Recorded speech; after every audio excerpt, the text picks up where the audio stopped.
What if this hard season of your life isn't a punishment, but an answer you haven't understood yet? I know that question hits a nerve because it touches a place we try to keep quiet. It touches that exhaustion of doing your best, trying to be strong, keeping yourself going and still feeling like life isn't moving.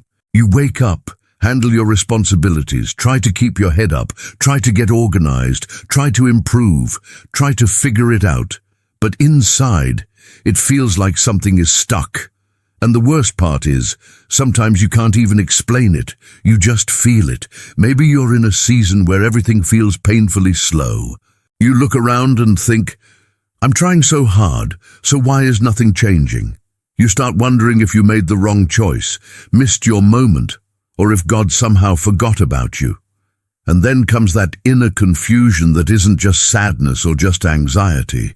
It's this strange mix of frustration and the fear that you're falling behind. When you finally understand, you realize that feeling isn't only about not getting an answer. It's also about not seeing the point. Because a stuck life is one of the hardest kinds of pain. It's not the pain of impact. It's the pain of dragging. It's when you're trying and still not seeing fruit. It's when you wonder if you're getting weaker, when in reality you might be getting deeper. But until you can see that, your heart stays restless and your mind tries to fill the emptiness with quick explanations. But not every pain comes to destroy you. Some pain comes to reveal. Some pain comes to cut away what's unnecessary, to expose what's been hidden, to shine light on what you've kept pushing under the rug. And that's hard to accept because we've been trained to believe that doing well always looks like advancing, producing, proving, winning, being seen. But there are seasons where the progress is internal, and from the outside, it looks like nothing is happening. And this is where spirituality, when it's lived honestly, starts to make sense. Jesus Christ, when you look with respect and depth, doesn't show up as a distant figure who only talks about instant victories. He also shows up as someone who lived through misunderstanding, silence, and waiting. He was misread, tested in the wilderness, faced seasons with no applause, no comfort, no easy sign. And still he stayed whole. He didn't run from the process. He walked through it. When you finally understand, you realize that silence isn't abandonment. Sometimes it's growth. Sometimes it's God speaking in a way that hurry can't hear. And maybe you're in a season where your heart is being trained to listen without demanding a show, to trust without controlling, to stay steady without needing immediate guarantees. I'm not saying it's easy. I'm saying there may be a truer way to read what's happening to you. And when you finally understand, you stop calling delay what might be protecting you. You stop calling punishment what might be preparing you. You stop calling the end what is actually shaping you from the inside for what's next. The problem is that most people try to get out of this season the wrong way. There's a very common pattern when someone enters a hard season and hasn't understood what it's asking of them. They try to fix everything on the outside. They move more, think more, search more, ask more, but they almost never get quiet. And the more they try to control, the more exhausted they become. Not because they're doing too little, but because they're doing it from the wrong place. Maybe you've lived that, or maybe you're living it right now. When things stop flowing, the first reaction is almost always to tighten your grip, plan more, analyze more, compare more. You start monitoring every detail of your life like any mistake would be unforgivable. You try to anticipate everything, predict everything, avoid any future pain. But that constant effort doesn't bring peace. It brings tension, and tension builds until it becomes burnout. When you finally understand, you realize that this urge to control doesn't come from wisdom. It comes from fear. Fear of wasting time, fear of falling behind, fear of discovering you never had as much control as you thought. And while fear is driving your decisions, you move, but you don't progress. You stay busy, but you don't transform. Another common mistake is obsessively looking for answers outside yourself. You ask everyone, You consume endless content. You seek opinions, advice, direction, and none of that is wrong by itself. The problem is when it becomes a way to avoid inner silence, because silence is scary. In silence, questions rise that don't have quick answers. In silence, you meet yourself with no distractions, and many people would rather live with noise than face that meeting. Maybe the problem isn't what's happening, but how you're trying to escape it. There's also the trap of comparison. You look at other people's lives and start measuring yours with a ruler that was never made for you. You see people leveling up, achieving, moving into new seasons, while you feel stuck in the same place. And it hurts. It feels unfair. It feels personal. But comparison never shows anyone's inner process. It only shows highlights. And when you compare too much, you lose connection with your own pace. A lot of people in this season try to fix everything with a shallow spirituality. They ask for signs non-stop, demand instant answers, hope something dramatic will happen just to ease the pressure. But they won't stay, they won't listen, they won't walk through the wilderness. When Jesus went into the wilderness, he didn't go to run, he went to wait, he went to align, he went to strengthen what couldn't be shaken later. In spiritual language, the wilderness isn't punishment, it's refinement. It's where excess falls away, where false certainty dissolves, where your identity stops depending on applause, results, or validation. But someone who hasn't understood tries to turn the wilderness into a shortcut. They want out too fast. They want to skip steps. They want an answer before they're ready to carry it. And that creates a very specific kind of suffering, the suffering of refusing the timing of the process. The person may believe in God, may talk about faith, but deep down, they're negotiating with time. If I do this, if I pray more, if I change that, then this season should end soon. But maturity doesn't work like that. Understanding can't be forced. It forms. When you finally understand, you see the difference between acting from fear and acting from understanding. Acting from fear is reactive, urgent, tight. Acting from understanding is calm, steady, quiet. Not because there's no pain, but because there's clarity. Clarity doesn't erase discomfort, but it prevents panic. Another mistake is treating every closed door as failure. Opportunities that don't open, relationships that wear down, paths that simply won't move forward. When you don't understand, you assume it means you're not enough, or you're being rejected. But sometimes it's just redirection. And while you keep pushing the same door, you miss the other possibilities forming inside you. Maybe you're trying to save an old version of yourself, an identity that served its purpose but no longer fits the next season. And that hurts, because letting it go feels like loss, like quitting, like going backward. But sometimes it's the opposite. Sometimes insisting is what delays you. Jesus didn't build his identity around what people expected of him. He didn't try to please everyone. He didn't spend his life proving himself. He knew who he was, even when no one understood. And that inner certainty allowed him to move through rejection, silence, and waiting without losing himself. Maybe the problem isn't what's happening, but how you're trying to get out of it. As long as you keep controlling too much, listening to everyone else too much, comparing too much, demanding answers before you're ready, the lesson keeps repeating. Not as punishment, but as an invitation. An invitation to look inward more than outward. An invitation to slow the anxiety and deepen the understanding. When you finally understand, you realize this season isn't asking for speed. It's asking for presence. It isn't asking for instant answers. It's asking for honesty. It isn't asking for the strength to force your way through. It's asking for the courage to hold the silence without running from it. And maybe, underneath the frustration you feel, there have been signs all along, but you haven't been able to see them yet. When we still don't understand the season we're in, the signs show up quietly. They don't arrive as big revelations or clear explanations. They show up in small, repetitive details, sometimes even irritating ones. And because they're so simple, most people ignore them. But what keeps repeating is rarely random. Maybe you've noticed it, even if you can't explain it.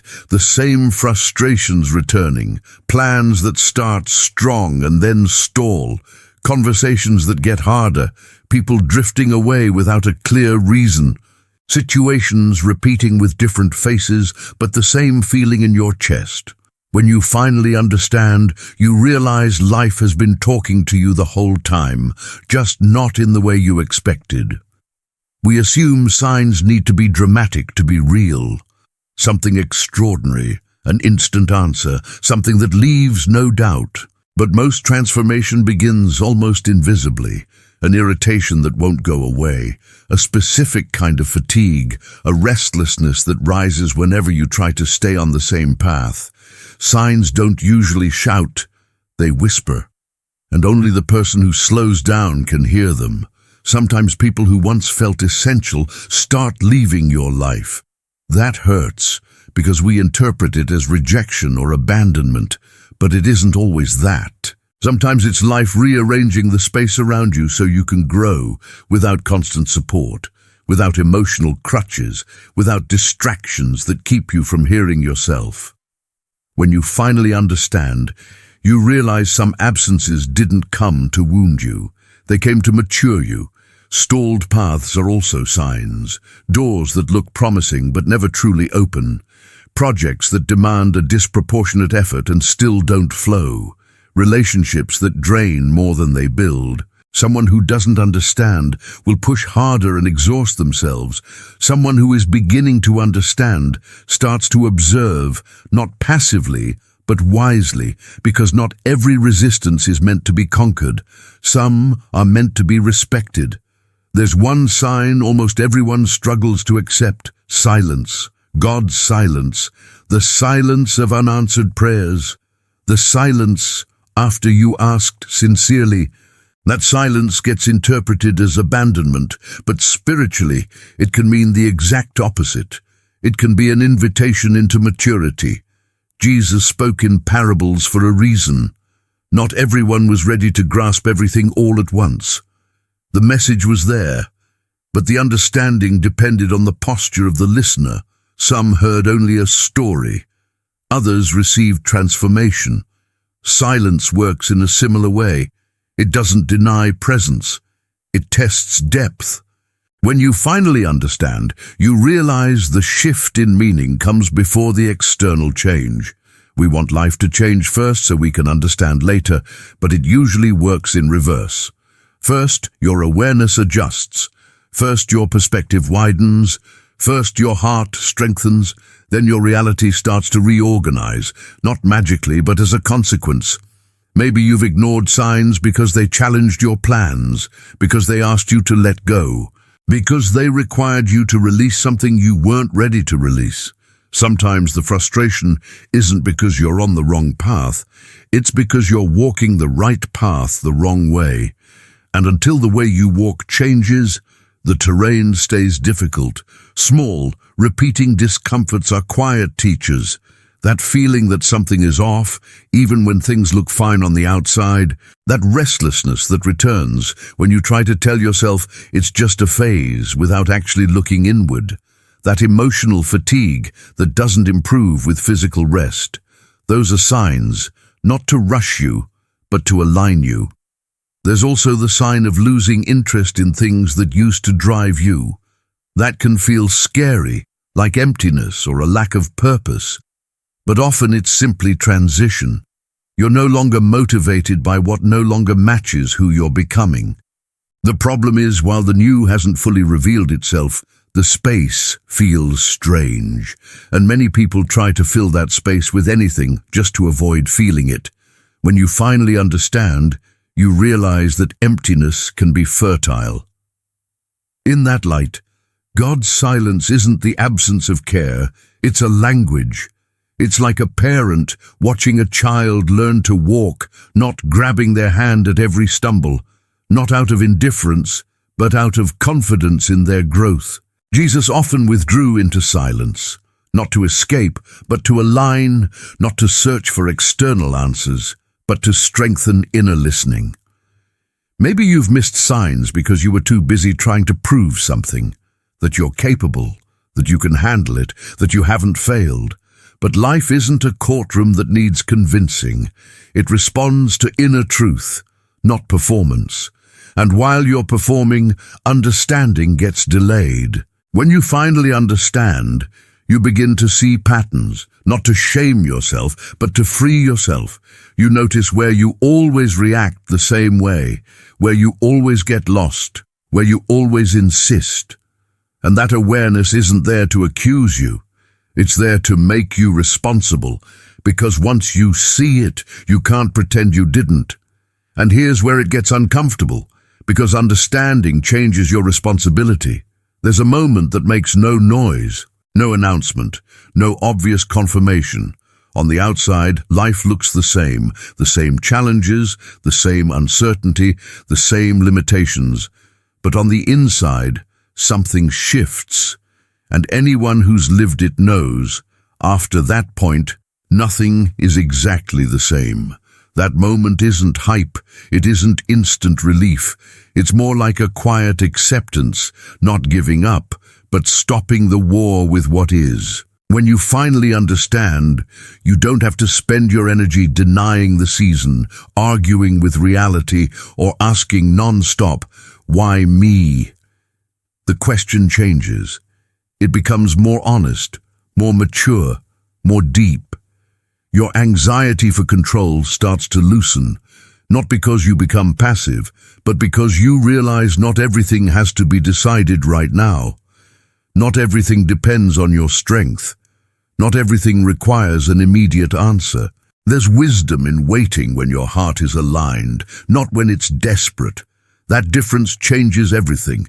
When you finally understand, a steady kind of quiet strength appears. You may still feel fear at times, still feel uncertainty, but those emotions stop driving your choices. They show up, you acknowledge them, and they move through. You don't act just to silence them. You act from a deeper place. Spiritually, this is maturity. Faith stops being an emergency request and becomes an inner posture. Jesus, before the cross, had already accepted the path. The pain wasn't denied, but there was awareness. And that awareness made it possible to walk through suffering without losing identity. It wasn't resignation, it was understanding. There's a big difference between resignation and awareness.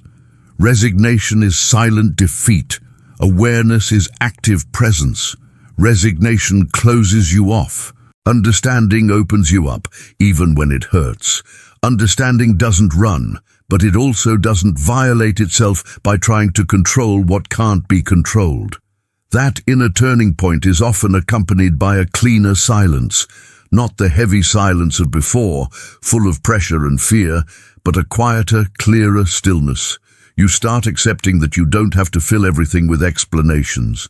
Some things are meant to be lived, and that acceptance brings a peace that's subtle but real. You start observing more and reacting less, listening more and justifying less, choosing with more calm, and even if nothing changes outside yet, you know you're different, like something clicked into place, like you stopped fighting time and started walking with it. When you finally understand, you don't feel the need to prove yourself to anyone anymore. You don't have to rush to show you're doing well. You don't have to compare constantly. Your reference point shifts. It stops being external and becomes internal. And that brings a freedom that doesn't depend on perfect circumstances. This is the kind of shift that doesn't show up in photos. It doesn't make a dramatic story. It doesn't get applause, but it's what holds every other change that comes later. Without this internal turn, external change is unstable. With it, even waiting has meaning. And maybe that's why this season has been long. Not because you took too long, but because what needed to change wasn't the scenery. It was your center, not the situation, but the place you were living from. When you finally understand, you don't sprint, you stay, but you stay differently, more whole, more grounded, more prepared for what hasn't even appeared yet. After understanding arrives, it doesn't bring a Hollywood-style transformation. The pain doesn't vanish overnight, the problems don't magically disappear, the questions don't all resolve, but something becomes different, and it's hard to explain to someone who hasn't felt it.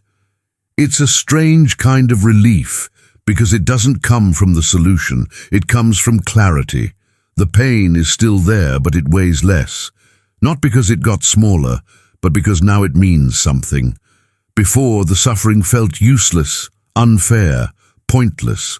Now it starts to look like part of a bigger process, even if you can't see the full picture yet. When you finally understand, your heart stops fighting reality. The urgency starts to fade. That constant pressure to fix it now, to get out of this season, to arrive somewhere, loses its grip. You don't become complacent, you become less frantic.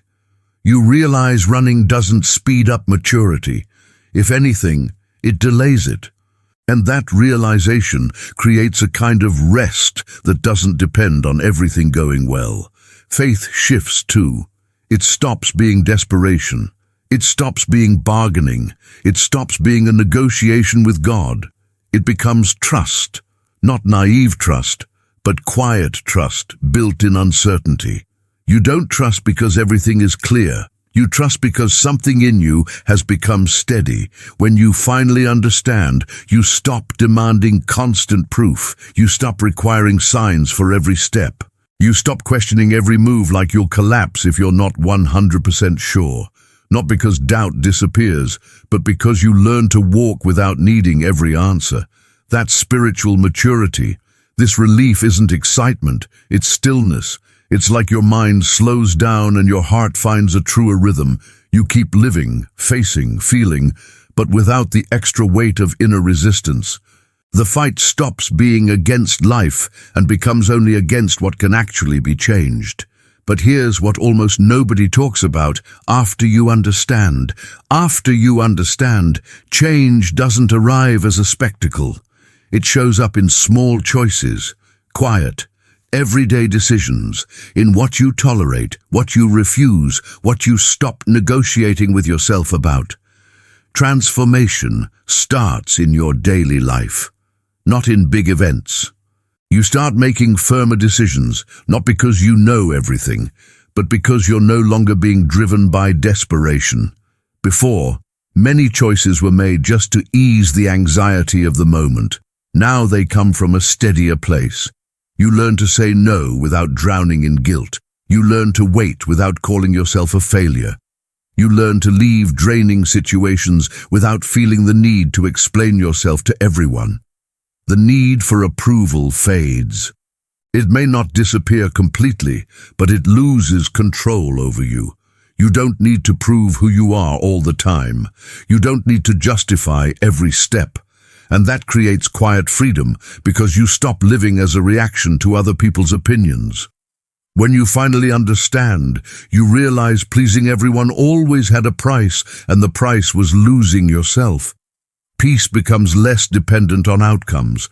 That doesn't mean you lose ambition or settle for less. It means your worth stops rising and falling based on what works out. You still work, try, commit, but you don't define yourself only by the result. There's a stronger internal foundation, and that foundation holds you even on days when nothing flows. Spiritually, it deepens. Jesus stops being only someone you run to in a crisis and becomes a reference point for identity. The question becomes less about the circumstance and more about staying whole inside it. He didn't change who he was based on the environment, and that's a deep lesson. You don't have to lose your essence just because the season is hard. You begin trusting time more, not like someone who gives up, but like someone who understands that not everything ripens at the same pace. Some things need silence, some need waiting, some need cuts that hurt. And you accept that more maturely, not because you like it, but because you understand it. After you understand, Life doesn't become perfect, but it becomes more honest, and that changes everything. You live with less inner noise, less unnecessary conflict, less fear of being behind, and that quiet shift, even if it looks small, prepares the ground for everything that's still going to grow. When you look back with a little distance, you start seeing something that once felt impossible to accept. Nothing was wasted. No pain was useless. No waiting was pointless. Even what you didn't understand at the time, even the days that felt too confusing, carried meaning that only now begins to show itself. Every season has a purpose. Some expand you, some tighten you, some bring light, some bring darkness, but all of them shape you. Spiritual growth doesn't happen only in moments of clarity. It happens, most of all, in the moments you keep walking without understanding everything. When you finally understand, you realize time wasn't delaying you, it was strengthening you. Understanding doesn't speed the process up. It doesn't make life move faster, but it strengthens your heart to carry what comes next. You become more whole, more aware, less reactive. Someone who doesn't need everything to make sense in order to keep trusting. And that kind of maturity is rare, built in silence. Maybe you're still in the middle of it. Maybe some pieces haven't clicked yet. Maybe the pain is still there, the uncertainty still lingers, the waiting still wears you down. But if this process teaches anything, it's that understanding arrives at the right time, not at the speed of anxiety. And when it arrives, it changes the way you live, even if the scenery hasn't changed yet. Jesus never promised a path without pain, but he always pointed to a kind of awareness that can hold you through it. It's not about escaping hard seasons. It's about not losing yourself inside them. It's about walking through without becoming hardened, waiting without falling apart, maturing without losing tenderness. Maybe you haven't understood yet, but when you do, you'll remember this exact moment. And if this video spoke to you, if any part of it touched something inside you that you can't quite explain, write in the comments. What do you feel this season of your life is trying to teach you? Sometimes putting it into words is already part of the understanding. Subscribe to the channel so we can keep walking through these reflections, slowly, deeply, honestly. And if you know someone going through something similar, someone living in that silence, that waiting, that inner process, share this video with them. It might be exactly what they need to hear right now.